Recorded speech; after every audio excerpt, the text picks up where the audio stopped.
लगातार छठा दिन है आज बाजार में कमजोरी का। ऐसा लगा था कि फिर से थोड़ी मजबूती, थोड़ी बाहर लौट रही है, लेकिन अचानक से पतझड़ भी आ गया बिना नोटिस के। बताएं सर, क्या व्यू बन रहा है बाजार पे? कैसे है, बुलिश, बेरिश या neutral? Good morning Anil ji, thanks for having me on the show. I think बिल्कुल आपने सही कहा कि एक रे ऑफ होप आया था। लगभग लास्ट 5-6 दिन छोड़ दे तो आई थिंक 8-10 दिन जो मार्केट में एक अच्छा तेजी का माहौल आया था, उसके बाद एक जो फॉल आया है लास्ट कुछ दिनों में। आई थिंक सी मुझे अगेन आपने बहुत सिंपल क्वेश्चन पूछा, बुलिश बेरिश या न्यूट्रल। मेरे हिसाब से बुलिश रहने में ज्यादा फायदा है। उसका कारण ये है क्योंकि लास्ट पूरे साल अगर आप देखें, सितंबर 27 को मार्केट ने टॉप बनाया था। आई थिंक आज हम सितंबर 26 पे बैठे, पूरा एक साल खत्म हुआ है। Anil ji, last year market ने 26,200 के ऊपर जो टॉप बनाया था, उससे आज भी हम दूर है, 25,000 से भी शायद हम नीचे है अभी। तो पूरे साल it's a year of lost returns. उसके अंदर मार्केट ने क्या क्या देखा? तो मार्केट ने इजराइल ईरान देखा, मार्केट ने इंडिया पाकिस्तान देखा, मार्केट ने रशिया यूक्रेन देखा, मार्केट ने अनसर्टेनिटी देखा, टेरिफ टेंट्रम्स देखे, और साथ साथ में पॉजिटिविटी, लास्ट 3-4 महीने की पॉजिटिविटी देखिए तो आरबीआई का रेट कट, इन्फ्लेशन नीचे, मॉनसून अच्छा, एसएनपी ने इंडिया को अपग्रेड किया, जीएसटी के रिफॉर्म्स आए। आई थिंक इतनी सारी पॉजिटिविटी और नेगेटिविटी दोनों फैक्टर्ड इन है। मुझे लग रहा है इस तरह के मैक्रो फंडामेंटल्स, जैसे मैं रिटरेट करूंगा कि आपका जो मैन्युफैक्चरिंग पीएमआई है, जो आपका आज का इन्फ्लेशन, आज का जो मॉनसून का जो प्रोग्रेस है, अर्निंग्स भी मुझे शायद लग रहा है, market is a slave of earnings जैसे हम हमेशा कहते हैं, मुझे कहीं ना कहीं लग रहा है कि we are at the beginning of the end of earnings downgrade.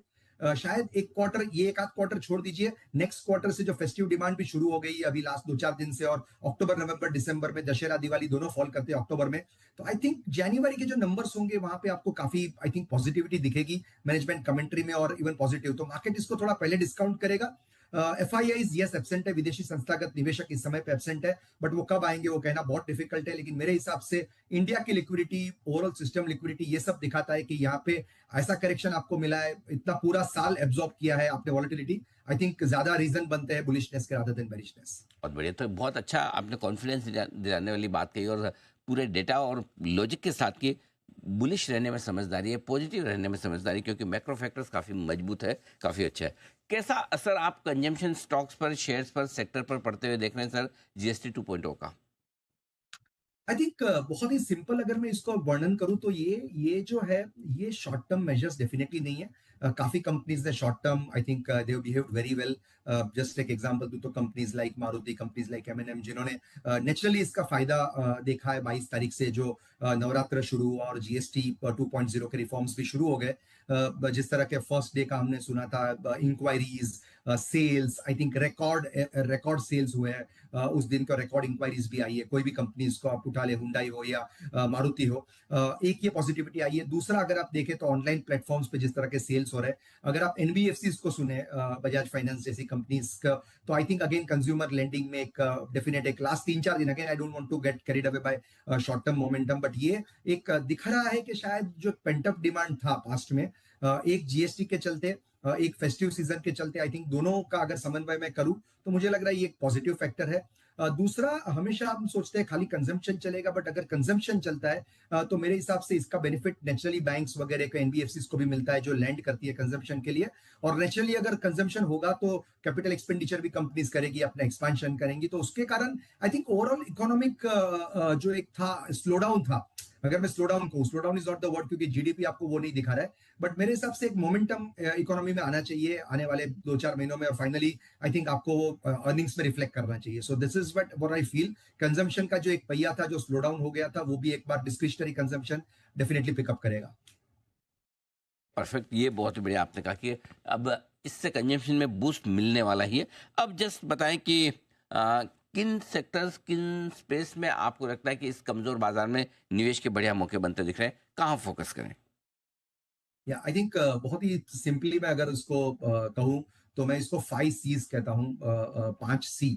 तो पहला सी जो मैंने कहा, आपने बिल्कुल सही जो कंजम्पशन पे सवाल पूछा, तो कंजम्पशन में मुझे अभी भी लग रहा है जो आपका जो लग्जरी कंजम्पशन है, या जो आज जो एक जमाने में लग्जरी था लेकिन आज नेसेसिटी बनता जा रहा है, उस तरह का कंजम्पशन, जैसे आप कंज्यूमर ड्यूरेबल्स बोल सकते हो, जैसे आप इस होटल इंडस्ट्री बोल सकते हो, जैसे आप ऑटोमोबाइल्स, एक जमाने में खाली हैचबैक बिकती थी लेकिन आज एसयूवीज जिस तरह से बिक रही है, तो ये लग्जरी कंजम्पशन को नेचुरली थोड़ा एक बूस्ट मिलेगा। तो इंडियन मार्केट की दशा फ़िलहाल तो इतनी अच्छी नहीं है, कि इंडियन मार्केट में कोई बड़ी रिकवरी देखने को मिले, आईटी सेक्टर में रिकवरी देखने को मिले या फार्मा सेक्टर में रिकवरी देखने को मिले, क्योंकि जिस प्रकार की स्थितियां अभी बनती हुई नज़र आ रही हैं इनको देखते हुए तो साफ है कि इंडियन मार्केट में फिर से एक नेगेटिव सेंटिमेंट बनते हुए नज़र आ रहे हैं और जो पॉजिटिव फेज़ था वो धीरे धीरे फिर से ख़त्म होता हुआ नज़र आ रहा है।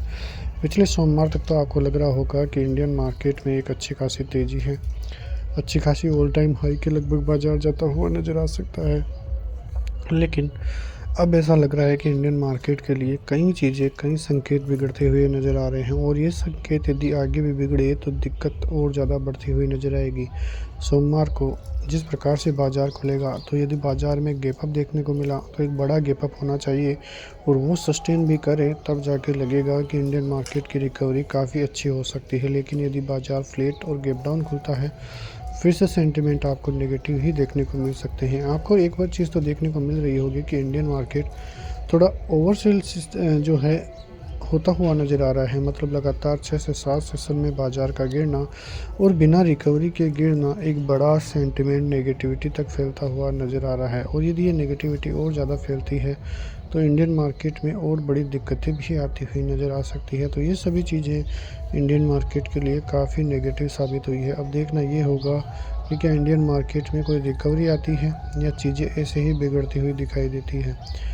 असेंचर के जो गाइडलाइंस थी रिजल्ट के लिए वो नेगेटिव होने के कारण बाज़ार की स्थिति बिगड़ती हुई ज़्यादा दिखाई दी है, आईटी सेक्टर की स्थिति ज़्यादा बिगड़ती हुई दिखाई दी है। तो अब देखना है कि जो आईटी सेक्टर है उसके क्वार्टर 2 के रिज़ल्ट किस प्रकार से देखने को मिलते हैं, क्योंकि यदि क्वार्टरली रिज़ल्ट आईटी सेक्टर के थोड़ी भी पॉजिटिव होते हैं तो वो 5 दिन पहले तो ऐसा लग रहा था कि एफआईज़ की बाइंग चालू हुई है, लेकिन पिछले 22 सितंबर से आप देखोगे तो 2 से 3,000, 4,000, 5,000 करोड़ की सेलिंग भी 26 सितंबर तक देखने को मिली है। वहीं कल की बात करें यानी कि शुक्रवार की बात करें तो 56 से 87 करोड़ की सेलिंग देखने को मिली है।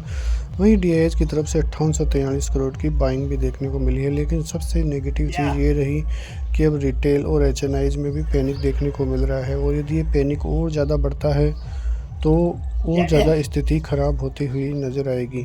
तो देखना ये है कि किस प्रकार की स्थिति अब एचएनआईज और डीआईज में रहती हुई नज़र आती है, क्योंकि नेगेटिविटी यदि और ज़्यादा बढ़ती है उनकी तरफ से तो बड़ी दिक्कतें होती हुई नज़र आएगी। तो सोमवार के संकेत की बात करें तो संकेत इतने अच्छे नहीं हैं, लेकिन फिर भी मान के चले कि बाज़ार यदि सपोर्ट लेवल को होल्ड करके रखता है, मतलब जो 24,600 का सपोर्ट लेवल है उसको होल्ड करके रखता है तो फिर पॉजिटिविटी बन सकती है। और ऊपर की तरफ यदि 25,000, 24,900 कट जाता है तो आपके लिए फिर पॉजिटिव संकेत बनते हुए दिखाई दे सकते हैं। लेकिन बात करें बैंक निफ्टी की तो बैंक निफ्टी को भी अपना 54,000 का लेवल बचाना ज़रूरी है और ऊपर 54,600 के पार 54,800 के पार जाना बहुत ज़रूरी है, वरना फिर दिक्कतें और ज़्यादा बढ़ती हुई नज़र आएगी। मिलते हैं नेक्स्ट वीडियो में, तब तक के लिए जय हिंद।